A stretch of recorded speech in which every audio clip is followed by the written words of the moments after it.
നമസ്കാരം. ജീവിതം നമ്മെ പഠിപ്പിക്കുന്ന പാഠങ്ങൾ, നമ്മൾ നേരിടുന്ന പ്രതിസന്ധികൾ, ഇതെല്ലാം നമ്മെ ജീവിതത്തിൽ പ്രതിസന്ധികൾ തരണം ചെയ്ത് മുന്നേറാൻ സഹായിക്കുന്നു, നമ്മളെ കൂടുതൽ ബലപ്പെടുത്തുന്നു. അത്തരത്തിൽ ഒരുപാട് കൈപ്പേറിയ അനുഭവങ്ങളുള്ളവരാണ് വിധവകളായ സ്ത്രീകൾ. വിധവകളായ സ്ത്രീകളുടെ അതിജീവനത്തിൻ്റെ ഓർമ്മകൾ പങ്കുവയ്ക്കുന്ന ഈ അനുഭവവേദിയിലേക്ക് ഗുഡ്നസ് ടിവിയുടെ എല്ലാ പ്രിയപ്പെട്ട പ്രേക്ഷകർക്കും സ്വാഗതം.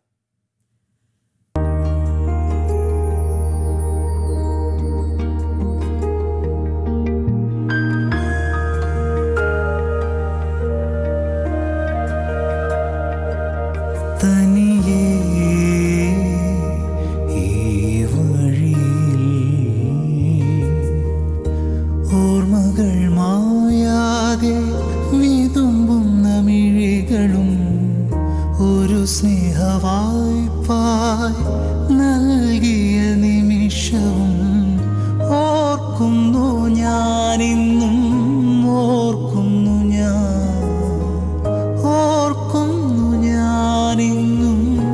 ഓർക്കുന്നു ഞാൻ തനിയേ ഈ വഴി.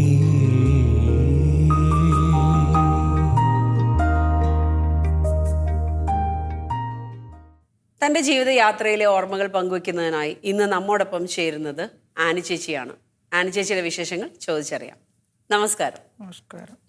ആനി ചേച്ചി, ആനി ചേച്ചി ജീവിതത്തിൽ ഒരുപാട് ബലപ്പെടുത്തിയത്, അല്ലെങ്കിൽ ഒരുപാട് മനസ്സിന് ധൈര്യം തന്ന് ഇത്രയേറെ ജീവിതത്തിലെ എല്ലാ പ്രതിസന്ധികളൊക്കെ തരണം ചെയ്ത് മുന്നേറാനായിട്ട് സഹായിച്ചത് ആനി ചേച്ചിയുടെ ചെറുപ്പകാലവും അല്ലെങ്കിൽ ചെറുപ്പകാലത്ത് ചേച്ചിയുടെ മാതാപിതാക്കൾ പറഞ്ഞു തന്ന കാര്യങ്ങളൊക്കെയാണെന്ന് തോന്നിയിട്ടുണ്ടോ?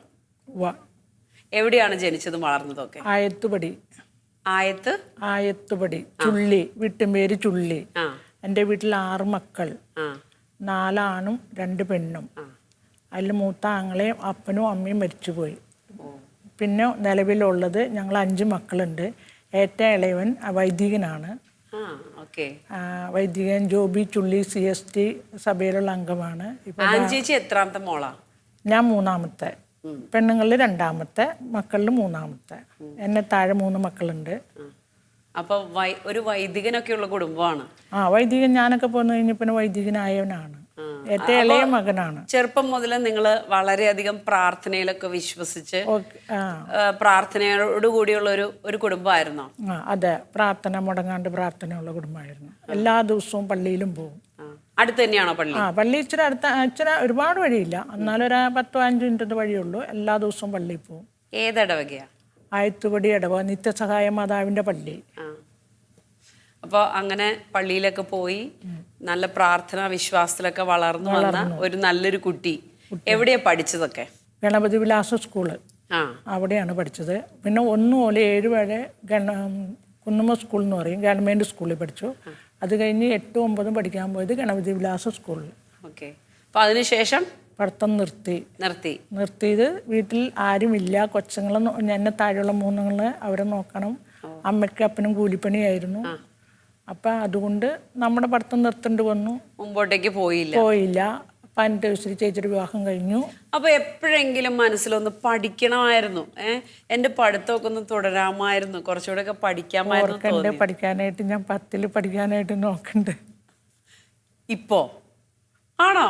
ഓക്കെ. അത് ഒരുപാട് വലിയ സന്തോഷം തരുന്നൊരു വാർത്തയാണ്. കാരണം ഈ ഒരു പ്രായത്തിൽ ബൈബിൾ പുതിയ നിയമം ഫുള്ളായിട്ട് ഞാൻ എഴുതി, കൈ കൊണ്ട് എഴുതി. ഇത് തീർത്തു. 10ാം ക്ലാസ് ഇപ്പോൾ ഇനി എഴുതിയെടുക്കാൻ നോക്കുവാണ്. എഴുതിയെടുക്കണം. ഓക്കെ, അത് ഒരുപാട് നല്ല കാര്യം.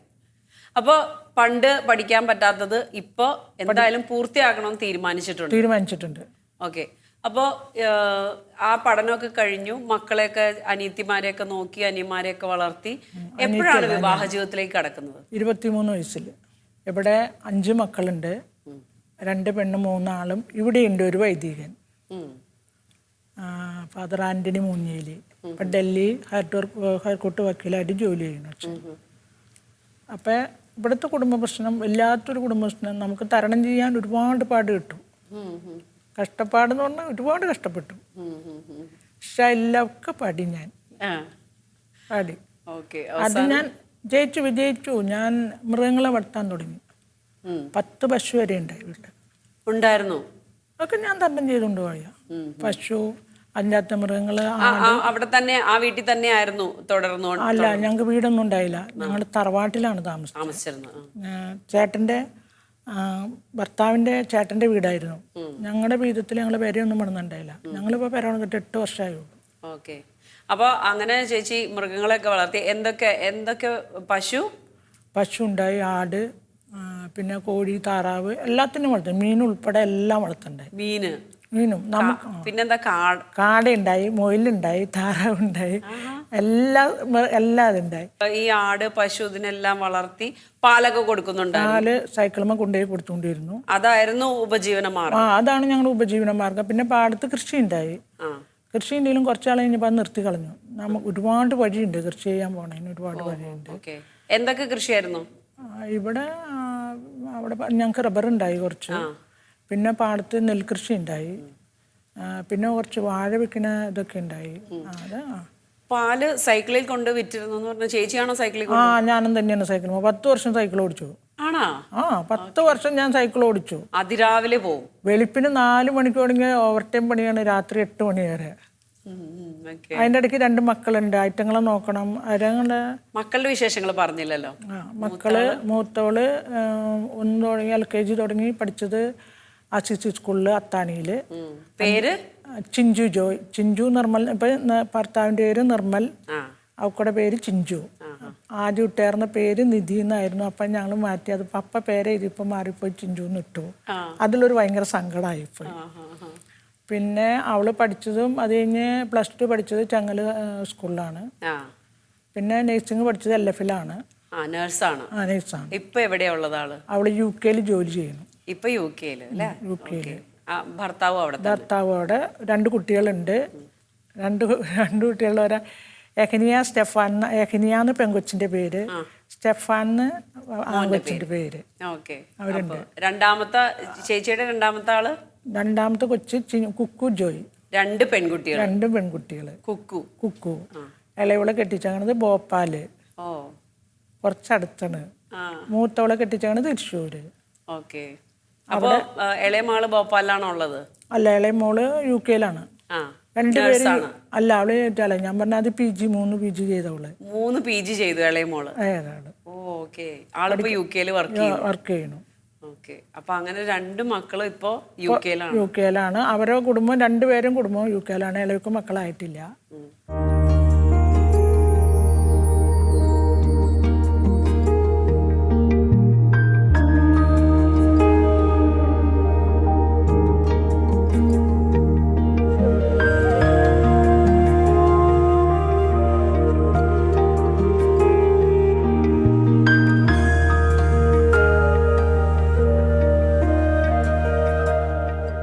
ജീവിതം വളരെ എന്താ പറയാ, വളരെ മല്ലിട്ട് പാലൊക്കെ കൊടുത്ത് അങ്ങനെ ജീവിച്ച ജീവിതം മുമ്പോട്ടേക്ക് ഒരുപാട് മല്ലിട്ട് കയറി പിടിച്ചു നിൽക്കാൻ ഒരുപാട് പ്രയാസപ്പെട്ടു. പക്ഷെ ദൈവത്തിൽ ആശ്രയിച്ച് പ്രാർത്ഥിച്ച് എല്ലാം തരണം ചെയ്തു. പ്രാർത്ഥന അധികം ഉണ്ടായി. പിന്നെ നമ്മള് കുറച്ചൊക്കെ നമ്മൾ കേട്ട് പിന്നെ നമ്മൾ തിരിച്ച് എതിർത്തു തുടങ്ങി. എതിർത്തപ്പോൾ നമ്മളെ വഴക്ക് പറയണവര് തിരിച്ച് അവർക്ക് മനസ്സിലായി നമ്മളിനി നമ്മുടെ വഴക്ക് പറഞ്ഞിട്ട് കാര്യമില്ല, തിരിച്ചു തുടങ്ങി. എത്രയും നാൾ നമ്മൾ എന്തും കേട്ടുകൊണ്ടുവന്ന് നമ്മളെ വഴക്ക് പറയും. അവനാവശ്യമായിട്ട് നമ്മൾ ഒരുപാട് ചീത്ത പറയുമ്പോൾ നമ്മളെ തിരിച്ച് പറയാൻ ഞാൻ വീട്ടിൽ വന്നിരുന്ന് കരയിലായിരുന്നു പണി. അപ്പം ഞാൻ അങ്ങനെ ഇപ്പോൾ വീടും ഇല്ല, വീട്ടിൽ കൊച്ചങ്ങളുടെ കാര്യങ്ങളും ഇല്ല, ഒരുപാട് ബുദ്ധിമുട്ടായി. കാറ്റും മഴയൊക്കെ വരുമ്പോൾ എഴുന്നേറ്റിരിക്കും. കൊച്ചങ്ങളെ 2 സുരക്ഷിത ഒക്കെ ചോർന്നൊലിക്കുന്ന പരിയായിരുന്നു. നമ്മളെല്ലാ വർഷവും ഓടാനും ഇറക്കി കയറ്റിയാലും നമുക്കത് ചോരും. പിന്നെ നമ്മളെ സഹായിക്കാൻ ആരില്ല. അങ്ങനെയൊക്കെ ഒരുപാട് ബുദ്ധിമുട്ടുകളുണ്ട്. നമുക്ക് ആരോടും അത് ചോദിക്കാനുള്ള ഒരു മനസ്സ് നമുക്കൂല. പിന്നെ പൊരുതി ജയിച്ചു. പിന്നെ പണിയെടുത്ത് പൊരുതി ഞാൻ. ഇപ്പം എന്ന് പറഞ്ഞാൽ ഞാൻ 2 വീലർ ഓടിക്കും. 2 വീലറൊക്കെ ഓടിക്കാൻ പഠിച്ചു ഞാനൊരു 2 ദിവസം പോയുള്ളൂ 2 വീലർ ഇട്ടെടുക്കാൻ വേണ്ടി. സൈക്കിൾ വിട്ട് ബാലൻസ് ഉണ്ട്. 2 വീലർ മേടിച്ചു, ലോൺ എടുത്ത് 2 വീലറൊക്കെ മേടിച്ചു. ഇപ്പം ഞാൻ കാർ ഓടിക്കാൻ പഠിക്കാൻ വേണ്ടി ഓക്കെ. ഇത് പഠിക്കണമെന്ന് നമ്മൾ ആഗ്രഹപ്പെട്ട് നമുക്ക് പഠിക്കണ്ടേ. പിന്നെ തീർച്ചയായിട്ടും വേണം. പിന്നെ എനിക്ക് ഇത്ര സ്മാർട്ട്, അത് ബാക്കിയുള്ള സ്ത്രീകൾക്ക് ഒരു പ്രചോദനമാണ്. ഈ ഒരു പ്രായത്തിലും ചേച്ചി വിട്ട് കഴിയാതെ പോയ എല്ലാം നേടാൻ ശ്രമിക്കുകയാണ്. അല്ല, ഇപ്പൊ എനിക്ക് ഇത്രയും തന്നെ പ്രയോജനം കിട്ടിയത് ഞാൻ ജീവാലയിൽ അവരോട് പ്രാർത്ഥനയ്ക്ക് പോയി, പിന്നെ ധ്യാനം കൂടാൻ പോയി. അപ്പൊ അവർ തന്നെ നമുക്ക് തന്ന ക്ലാസ്സും കാര്യങ്ങളൊക്കെ നമുക്ക് നല്ലൊരു പ്രചോദനം നൽകി. പിന്നെ യൂത്ത് ഫോമിൽ സെക്രട്ടറി ആയിട്ട് ഇപ്പം ഞങ്ങളുടെ തുറവൂരത്തെ സെക്രട്ടറി ആയിട്ട് തിരഞ്ഞെടുത്തിട്ടുണ്ട്. അപ്പം അതൊക്കെ നമ്മൾക്ക് ഇത് ചെയ്യാനും എടുക്കാനും വണ്ടി കൊണ്ട് പോകാനും ഇപ്പം എവിടെ വേണമെങ്കിലും ഞാൻ പൊക്കോളാൻ പോകണേന് എനിക്കൊരു മടിയില്ല. 13 വർഷമായി ഞാൻ വണ്ടി ഓടിച്ചു തുടങ്ങിയിട്ട്. ചേട്ടന് എന്താ സംഭവിച്ചത്? ചേട്ടന് ഇങ്ങനെ പ്രഷറും ഷുഗറും കുറഞ്ഞു പോയിട്ടാണ് ചേട്ടൻ, വേറെ അസുഖങ്ങളൊന്നും ഉണ്ടായില്ല. ആൾക്ക് പ്രഷർ നേരത്തെ കുഴപ്പമുള്ള? ഇല്ല, മരുന്നിന് അലർജി ഉണ്ടായി. മരുന്ന് വേറൊരു അസുഖങ്ങളും ഉണ്ടായിരുന്നില്ല, പെട്ടെന്ന് ഷുഗറും പ്രഷറും കുറഞ്ഞു പോയി. അത് നോക്കാറുണ്ടായില്ല. പിന്നെ എന്നുണ്ടെങ്കിൽ ഷുഗർ പറയാൻ മധുരമൊന്നും അങ്ങനെ കഴിക്കുന്ന ആളല്ല. വെള്ളം കുടിക്കും, അത് കഴിക്കും. പിന്നെ ചിലപ്പോൾ തമ്പുരാൻ വിളിച്ചുകൊണ്ട് ഒരുപാട് ആൾക്കാർ ജീവൻ രക്ഷിച്ചിട്ടുണ്ട്. പുള്ളി ഏത് പാതിരയ്ക്ക് വിളിച്ചാലും പോയി ജീവൻ രക്ഷിച്ചിട്ടുണ്ട്. അങ്ങനെ ആയിരിക്കും ചിലപ്പോൾ തമ്പുരാൻ ഇത് മതി എന്ന് പറഞ്ഞ് വിളിച്ചുകൊണ്ട് ഇതായിരിക്കാം എന്നാണ് എൻ്റെ ഒരു ജീവൻ രക്ഷിച്ചിട്ടുണ്ടെന്ന് പറഞ്ഞാൽ എങ്ങനെ, എന്താ അത് ജീവൻ രക്ഷിച്ചത്? പുള്ളി പാമ്പ് പിടിക്കണം കണ്ട് എത്രയോ ഏത് വീട്ടിലും അകത്തൊക്കെ ഉണ്ടെങ്കിൽ പുള്ളിനെ വിളിക്കും. അവര് വന്ന് കൊണ്ടുപോയിട്ട് തിരിച്ച് നമ്മുടെ വീട്ടിൽ കൊണ്ടുവന്നാക്കാം. അപ്പൊ അങ്ങനെ ഒരുപാട് ആൾക്കാർ ജീവൻ രക്ഷിച്ചിട്ടുണ്ട്. അപ്പൊ അതുകൊണ്ട് ഇപ്പൊ തമ്പുരാൻ കർത്താവ് മതിയാക്കി എന്ന് വിചാരിച്ചു കൊണ്ടുപോയത്. അപ്പൊ പെട്ടെന്നുള്ളൊരു മരണമായിരുന്നു? പെട്ടെന്നുള്ളൊരു മരണമായിരുന്നു. ചേച്ചിക്ക് അത് എങ്ങനെ ഉൾക്കൊള്ളാൻ പറ്റി? അത് ഉൾക്കൊള്ളാൻ എന്ന് പറഞ്ഞാൽ ഞാൻ അവിടെ ഉണ്ടായില്ല. എന്നെ വിളിച്ചപ്പോൾ ഫോണിൻ്റെ കവറിലിട്ട് ഞാൻ വേറെ സ്ഥലത്ത് നിൽക്കായിരുന്നു. എന്നിട്ട് ഞാൻ അന്ന് വണ്ടി ഉണ്ടായില്ല. ഞാൻ എൻ്റെ കാല് പാടില്ലാണ്ടിരുന്നിട്ട് 2 മാസം കഴിഞ്ഞിട്ട് ഞാൻ ഇറങ്ങിയതാണ്. അപ്പോൾ എന്തോ ഒന്ന് തമ്പുരാൻ എന്നെ തോന്നിച്ച് അവിടെ നിന്ന് ഒടുങ്ങി ഞാൻ ഓടി വീട്ടിൽ വന്ന് പൈസ എടുത്ത് അന്ന് കഴിഞ്ഞപ്പോൾ എന്നെ ചേട്ടൻ പറഞ്ഞു, ഞാൻ നിന്നെ ആശുപത്രിയിൽ കുന്നാക്കാന്ന് പറഞ്ഞു. ചേട്ടൻ കുന്നാക്കി. 2 വീലറുമ്പോൾ എന്നെ ചേട്ടൻ വീട്ടിൽ അവിടെ കുന്നാക്കി. അവിടെ ചെന്ന് കഴിഞ്ഞപ്പോൾ ചേട്ടൻ്റെ പ്രഷറും ഷുഗറും താണുകൊണ്ടിരിക്കുകയാണ്. അപ്പോൾ അവർ പറഞ്ഞു എറണാകുളത്ത് കൊണ്ടുപോകാൻ പറഞ്ഞു. അപ്പം ഞാൻ പറഞ്ഞു എറണാകുളത്ത് പോകാൻ എനിക്ക് വഴി അറിഞ്ഞുകൂടാ, എനിക്ക് പോയൊരു പരിചയമില്ല എന്ന് പറഞ്ഞു. ഞാൻ പറഞ്ഞു ഞാൻ LFI കൊണ്ടുപോകാമെന്ന് പറഞ്ഞു. LFI കൊണ്ടുപോകാമെന്ന് പറഞ്ഞു കഴിഞ്ഞപ്പോൾ അവരന്ന് വിട്ടു വന്നു. അപ്പോൾ LFI കൊണ്ടുപോകാൻ പറഞ്ഞു. LFI ചെന്നപ്പോഴും ഇങ്ങനെയൊക്കെ തന്നെ എന്നോട് കൊറോണ ടെസ്റ്റ് ചെയ്യാൻ പറഞ്ഞു. LFI കൊണ്ട് ചെന്ന് കഴിഞ്ഞപ്പോൾ ചേട്ടൻ്റെ മോനുണ്ടായി കൂടെ. ടെസ്റ്റ് ചെയ്തു. അത് കഴിഞ്ഞ് ഐസിയിലേക്ക് കയറ്റാമെന്ന് പറഞ്ഞു. ഐസി കയറ്റി 1.5 മണിക്കൂർ കഴിഞ്ഞേക്ക് മുമ്പ് തന്നെ അവർ പറഞ്ഞു അറിയിക്കേണ്ടവരെയൊക്കെ അറിയിച്ചോളാൻ പറഞ്ഞു. അത്ര സമയമാണ് നമുക്ക് കിട്ടിയത് മനസ്സുകൊണ്ട് ഒരുങ്ങാൻ. അപ്പം അങ്ങനെ പറഞ്ഞു കഴിഞ്ഞപ്പോൾ ഞാൻ അറിയിക്കേണ്ടവരെ അറിയിക്കാൻ പറഞ്ഞു. മൊബൈൽ ഇങ്ങനെ കൈ പിടിച്ചിട്ട് തുറന്നുകൊണ്ട് കൊച്ചു വിളിക്കണു. ആ നേരത്ത് കൊച്ചാണ് മൂത്ത മോള് വിളിക്കുകയാണ്. മൂത്ത മോൾ അന്ന് ഇവിടെ ഉണ്ടോ? ഇല്ല, 2 മക്കളും ഇല്ല. രണ്ടുപേരും അന്ന് UK പോയിരുന്നു. പോയിട്ട് 3-4 വർഷമായി. അപ്പോൾ വിളിക്കുന്ന നേരത്തെ ഫോൺ എൻ്റെ കയ്യിലിരിക്കുക. ഫോൺ എടുത്ത് വിളിച്ചു കഴിഞ്ഞപ്പോൾ ഞാൻ കരഞ്ഞു. ചുമരുമ്മ ചാരി ഇന്ന് കരഞ്ഞുകൊണ്ടിരിക്കുകയാണ്. എന്ത് ചെയ്യാന്ന് ചോദിച്ചു. പപ്പയ്ക്ക് പാടില്ല എന്ന് ഒരു വാക്കാൻ ഞാൻ പറഞ്ഞോളൂ. പിന്നെ ഒന്നും ഞാൻ മിണ്ടിയില്ല. പിന്നെ അറിയിക്കേണ്ടവരെ അറിയിക്കാൻ നമ്മുടെ കയ്യിലുള്ള ഫോണിൽ ആദ്യം വിളിച്ചു. എൻ്റെ അച്ഛനാങ്ങളെ വിളിച്ചു. മൂക്കുന്നൂർ ബേസിൽ പോകാനായിരുന്നു. അപ്പം അച്ഛനാങ്ങള ഒരു 10 മിനിറ്റിനുള്ളിൽ അവിടെ വന്നു. മക്കൾക്ക് ആ സമയത്ത് എത്താൻ പറ്റിയിരുന്നു? 7 ദിവസം വരെ ബോഡി ഫ്രീസറിൽ വെച്ചു. മക്കൾ അന്ന് കൊറോണ കാലമായിരുന്നു. അവർ അവർക്ക് എല്ലാ ദിവസവും ഞങ്ങൾ വർത്താനം പറയും. എല്ലാ ദിവസവും മക്കൾ വിളിച്ച് വർത്താനം പറഞ്ഞ് 2 പേർക്ക് ഉമ്മയും തന്നിട്ട് കിടക്കണ മക്കളാണ്. അതങ്ങനെ പോകുമ്പോൾ അവരുടെ അത്രയും തലേദിവസം അല്ല എത്ര കാശ് 5-8 ലക്ഷം രൂപ മുടക്കുന്നുണ്ട് അവർക്ക് അന്ന് വന്നതിന് 2 പേർക്കും.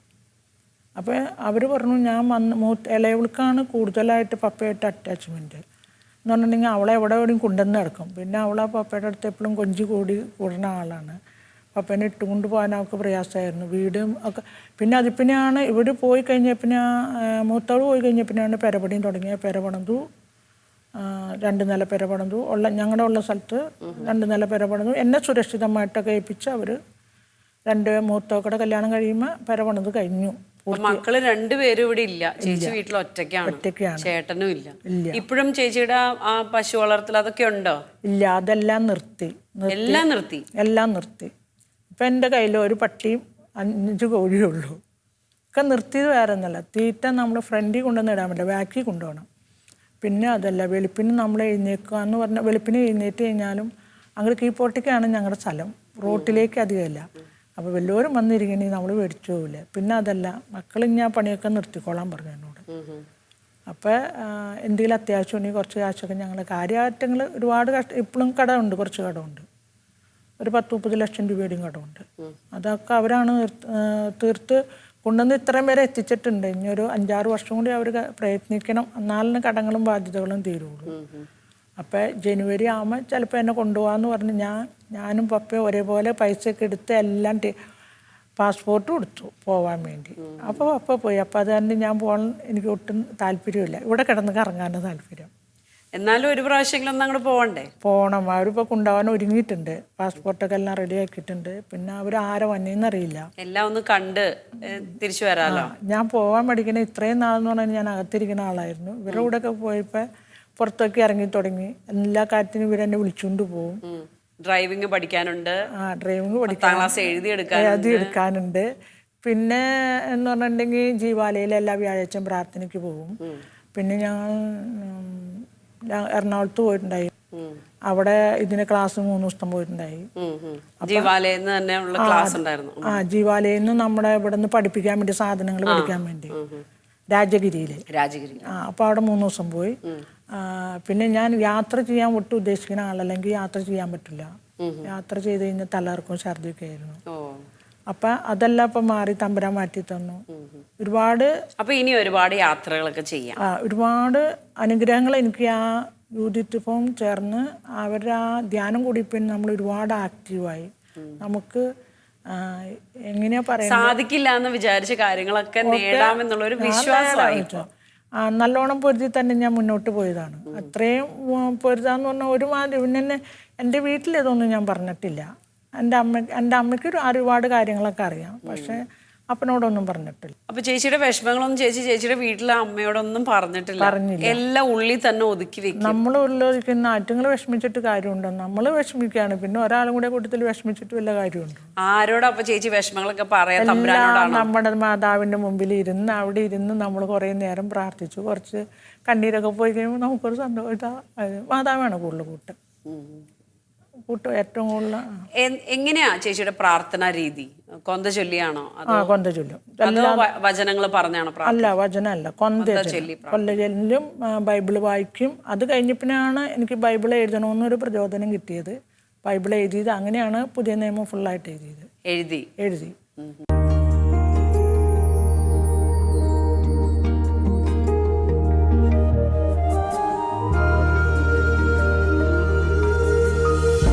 ഇരുളിന്റെ മറവിലും പകലിന്റെ തെളിവിലും പതറാതെ വഴി തേടി നടന്നു താനേ.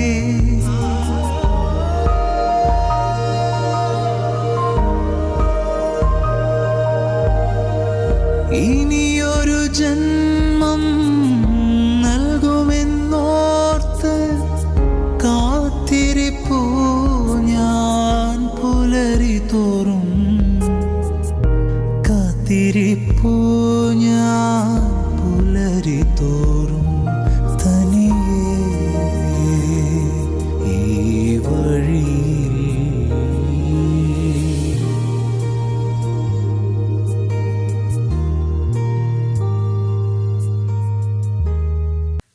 ചേച്ചി ഇപ്പൊ ബൈബിള് എഴുതിയെന്ന് പറഞ്ഞു, എന്തായിരുന്നു അതിന്റെ ഒരു പ്രചോദനം? പ്രചോദനം എന്താണെന്ന് വെച്ചാൽ, ഇളയക്കൂടെ വിവാഹം കഴിഞ്ഞു. പിന്നെ വീട്ടിൽ തനിച്ചായി.